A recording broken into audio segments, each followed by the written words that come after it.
Pakistan defence analysis में खुशामदीद। कल 23 फरवरी को एयर चीफ मुजाहिद अनवर खान ने एयर हेडक्वार्टर इस्लामाबाद में मीडिया रिप्रेजेंटेटिव से डिस्कशन की है, जिसमें पाकिस्तान की फ्यूचर एविएशन प्लान्स के हवाले से बात की गई है। यानी प्रिसाइसली अगर कहें तो 2047 यानी पाकिस्तान के वजूद में आए हुए 100 साल के बाद पाकिस्तान का एविएशन मुस्तकबिल क्या हो सकता है। इस ब्रीफिंग में एयर चीफ ने बहुत से एस्पेक्ट्स पे बात की है। शुरुआत हम पाकिस्तान की पिछली चंद सालों में जो है सबसे बड़ी कामयाबी से करते हैं। 27 फरवरी जो कि चंद दिनों में फिर से आने वाला है, और इस दिन जो है ऑपरेशन स्विफ्ट रिटॉर्ट का मैसेज पाकिस्तान ने दिखाया था। चीफ ऑफ एयर स्टाफ ने इस हवाले से बताया है कि कैसे ऑपरेशन स्विफ्ट रिटॉर्ट की एग्जीक्यूशन और प्लानिंग को प्राइम मिनिस्टर की जानिब से सराहा गया था। पाकिस्तान ने अपना वक्त, अपनी जगह, टारगेट, हथियार सब के सब जो है पाकिस्तान की पसंद के थे, और कैसे 26 फरवरी को नरेंद्र मोदी ने इंडियन एयरफोर्स को अपने ज़ाती मकासद के लिए इस्तेमाल करने की कोशिश की थी। लेकिन इस ऑपरेशन स्विफ्ट रिटॉर्ट ने पाकिस्तान की साइकोलॉजिकल और ऑपरेशनल बर्तरी को सबके सामने जाहिर कर दिया था। 27 फरवरी पाकिस्तान की सबसे अहम मॉडर्न डे हॉलमार्क्स में से एक है, और आई एम श्योर कि 27 फरवरी को हमें कुछ जेट्स जो हैं वो हवा में देखने को मिल सकते हैं। लेकिन इससे पहले एक और इवेंट पाकिस्तान एयरफोर्स की जानिब से मुनक्किद किया जा रहा है।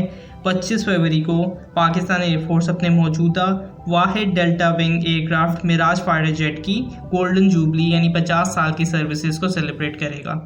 मिराज फाइटर जेट जो कि इवन 50 से भी ज़्यादा अरसे से पाकिस्तान में मौजूद हैं, 68 में इसे पाकिस्तान में शामिल किया गया था, और ये बहुत ही क्लैरिटी से कहा जा सकता है कि पाकिस्तान ने मिराज का बेहतरीन इस्तेमाल किया है, और ऑपरेशन स्विफ्ट रिटॉर्ट जो है अगेन इसकी सबसे बड़ी मिसाल है। और कल यानी 25 फरवरी को इस डेल्टा विंग बीस्ट के हमें विजुअल्स देखने को मिल सकते हैं। नाउ हैविंग सेड दैट, इस ब्रीफिंग में जो है ऑपरेशनल स्विफ्ट रिटॉर्ट के अलावा एक नंबर ऑफ चीज़ें बताई गई हैं, जिसमें पाकिस्तान एयरफोर्स का हाल और मुस्तकबिल दोनों शामिल हैं। शुरुआत पाकिस्तान के हाल से करें तो पाकिस्तान एयर चीफ ने JF-17 थंडर ब्लॉक 3 की इंडक्शन इस साल के आखिर या फिर 2022 की शुरुआत में उसको इंडक्ट और ऑपरेशनलाइज करने के हवाले से दी है। JF-17 थंडर ब्लॉक 3, जिसके हवाले से बहुत से स्पेकुलेशंस मौजूद हैं कि आखिर कब JF-17 थंडर ब्लॉक 3 फाइनलाइज किया जाएगा। ब्लॉक 3 के हवाले से प्रीटी मच कंफर्म हो चुका है कि KLJ-7A रेडार इसमें मौजूद होगा।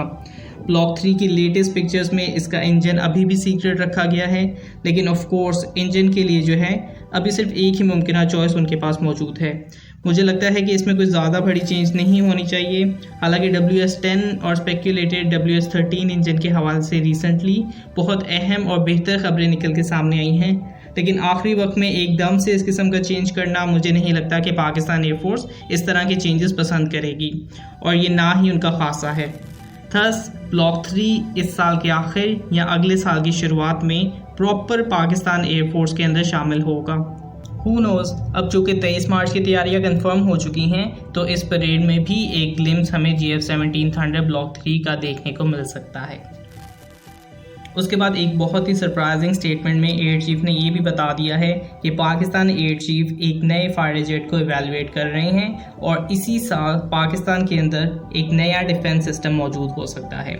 बेहतर डिफेंस सिस्टम जिसकी पाकिस्तान को अशद ज़रूरत है, दोनों अपनी इंटीग्रेटेड डिफेंस शील्ड की तैयारी में और अपनी कोस्टल एरियाज़ की प्रोटेक्शन के लिए। फॉर दोस्त जो कि सोच रहे हैं कि ये कौन सा एयर डिफेंस हो सकता है, तो मोस्ट लाइकली पाकिस्तान की जानिब से जो HQ-9 एयर डिफेंस सिस्टम की न्यूज़ मौजूद है, मोस्ट लाइकली ये इसी जानिब इशारा है।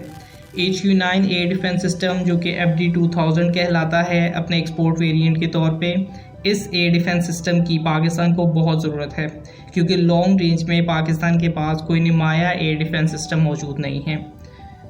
3 वेरिएंट्स आते हैं HQ-9 डिफेंस सिस्टम में, FD-2000 जिसकी रेंज 200 किलोमीटर है, HQ-9A जिसकी 250 प्लस किलोमीटर की रेंज मौजूद है, और HQ-9B जो कि एस्टिमेटेड 300 प्लस किलोमीटर की रेंज रखता है।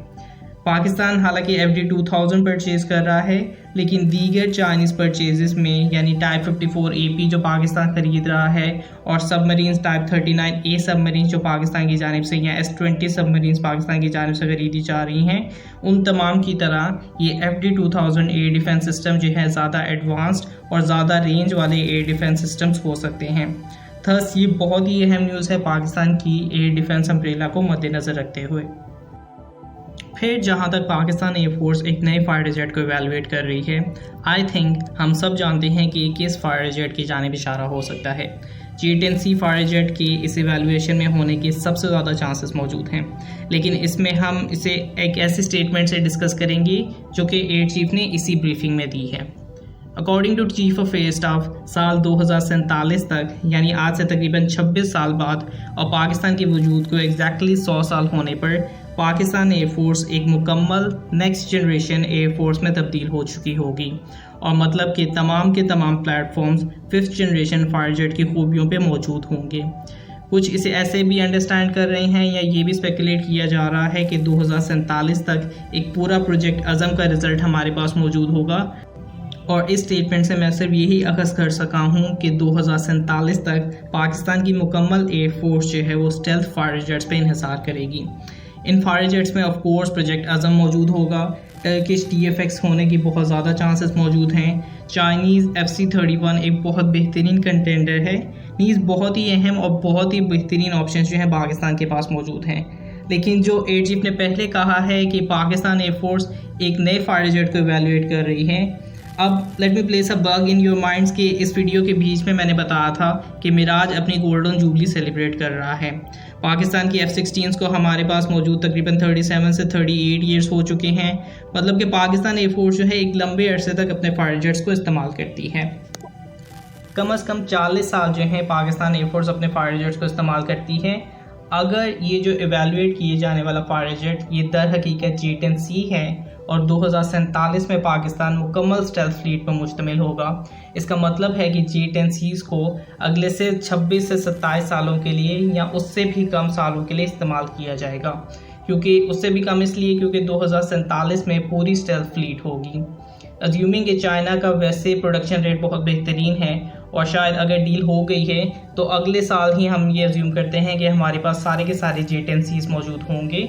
लेकिन ये बात भी जहन में रखने वाली है कि इस किस्म का फ्यूचर ब्लॉक 3 का भी होने वाला है और अनलाइक J-10C ब्लॉक 3 को प्रोड्यूस करने में शायद हमें 2025 तक का टाइम लग जाए, यानी इफ़ेक्टिवली सिर्फ 20 सालों के लिए इस ब्लॉक 3 का इस्तेमाल पाकिस्तान एयरफोर्स की जानिब से किया जाएगा। नाउ अब एक एयरफोर्स जो अपने फाइटर जेट जो है वो 40+ साल से जो है उससे पहले रिटायर नहीं करती और कहाँ एक आने वाले हमारे फाइटर जेट्स जो कि अगले 20 साल या उससे भी कम अरसे में फेज़ आउट हो सकते हैं, अनलेस जो फाइटर जेट पाकिस्तान इवेलुएट कर रहा है वो एक स्टेल्थ जेट हो। J-10C के बारे में तो मैं समझ सकता हूँ कि वो एक स्टॉप गैप हो सकता है और 26 साल का अरसा समझ आता है, लेकिन ब्लॉक 3 के लिए 19 से 20 साल का अरसा ये सोचने में बहुत इंटरेस्टिंग है और ऑब्वियसली ये एक एस्पेक्ट है जिस पे हमें ज़रूर देखना होगा और ओवरऑल इस पे क्लैरिटी भी मिल जाएगी। लेकिन अल्टीमेटली जो है ये तमाम की तमाम ब्रीफिंग ये एक बहुत ही अहम ब्रीफिंग है पाकिस्तान की एविएशन फ्यूचर कॉन्टेक्स्ट के हवाले से और इसमें ऐन मुमकिन है कि इसी साल पाकिस्तान के पास एक नया लॉन्ग रेंज डिफेंस सिस्टम और एक नया फाइटर जेट मौजूद हो।